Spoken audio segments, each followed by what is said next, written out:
అంతేనా? పెనం పెట్టేసి ఆయిల్ పోసిన తర్వాత చికెన్ వేసేసి కారం వేసేసి ఉప్పు వేసేసి కలిపేసి అప్పుడు ఉల్లిపాయ ముక్కలు వేస్తారా? ఉల్లిపాయ ముక్కలు ఎప్పుడు ఫస్ట్ ఉల్లిపాయలు వేసి పచ్చిమిర్చి వేసి బాగా వేయించి అల్లం వెల్లుల్లి పేస్ట్ వేసి బాగా వేయించి అప్పుడు కదా వేసేది.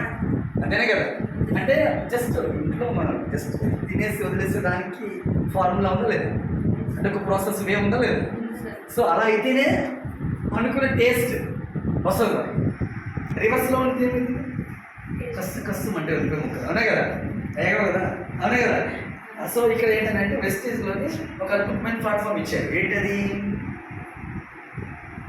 ఎలాంటి కనీస అర్హతలో లేకపోయినా ఎదగాలని తపన ఉన్న వాళ్ళకి ఒక అద్భుతమైన జీవితాన్ని, ఒక అద్భుతమైన భవిష్యత్తుని ఎవరికి వాళ్ళే, నేను మీకు సెట్ చేయలేను, నేను మీకు సెట్ చేయలేను, మీరు నాకు సెట్ చేయలేరు.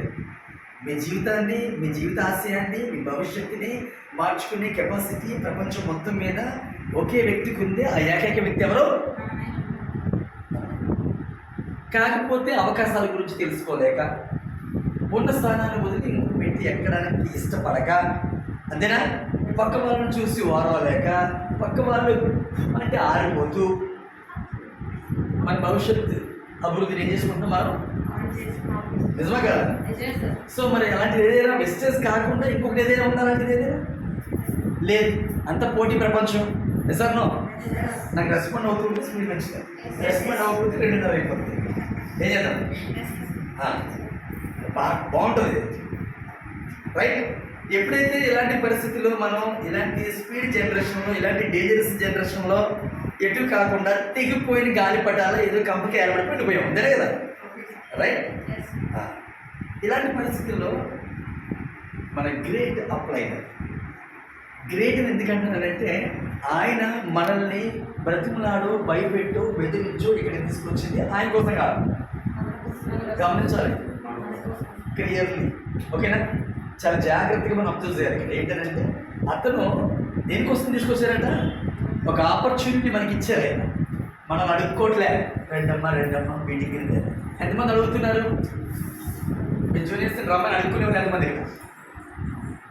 అడుక్కునే వాళ్ళు చెయ్యి ఎక్కడ ఉంటుంది? మనం ఏం చేయాలి? ఆపర్చునిటీ ఇవ్వాలి, ఒక మంచి భవిష్యత్తుని వాళ్ళ కోసం పరిచయం చేయాలి.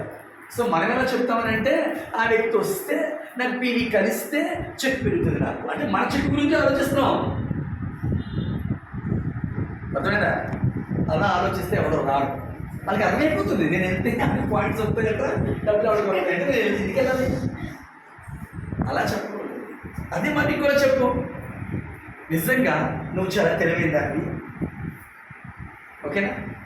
నువ్వు చాలా తెలివైన దానివి, నువ్వు చాలా ఖచ్చితమైన దానివి, నువ్వు ఎదగాలనుకునే కోరుకునేదాన్ని, అందరూ మంచి కోరుకునేదాన్ని ఫుల్ హైప్ చేయండి. ఆవిడ హైప్ చేసిన తర్వాత నేను విన్న కాన్సెప్ట్ నువ్వు కానీ వింటే మామూలుగా ఉండదు అని ఆవిడ ఏం చేయాలి?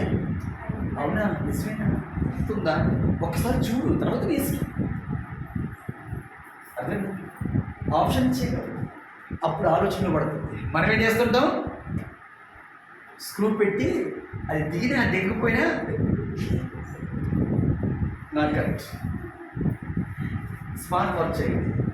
అవతల వ్యక్తికి ఏం కావాలో ఫస్ట్ గుర్తించండి. ఎంబీబీఎస్ డాక్టర్ కూడా ఇలా పట్టుకుని చూసి మందులు రాసేస్తున్నారు,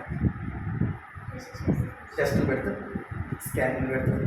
అసలు నీకు ఏంటి అవసరం ఫస్ట్ తెలుసుకొని అప్పుడు ట్రీట్మెంట్ స్టార్ట్ చేస్తారు. మరి మనం ఏంటి? అవతల వ్యక్తికి కేటగిరీ ఏంటో తెలియదు, మనిషి గట్టిగా ఉంది, గట్టి నోరు ఉంటే అయితే బిజినెస్ వచ్చేస్తున్నాం. ఆ ఊళ్ళో ప్రెసిడెంట్ అయితే ఆయన చెప్తే వినిపోయి 100 మంది అని చెప్పేసి ఆయన వచ్చేసి వర్క్ చేసేస్తున్నారు మనకి. అతని మైండ్ సెట్ని స్కాన్ చేయండి, దాని ప్రకారంగా స్మార్ట్ వర్క్ చేయండి. అప్పుడు మాత్రమే అవతల వ్యక్తి మనకి, ఓకేనా?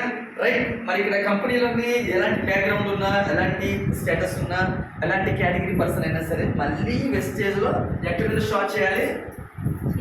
0 నుండి నేర్చుకోవాల్సిందే. ఓకేనా? అర్థమైందా లేదా?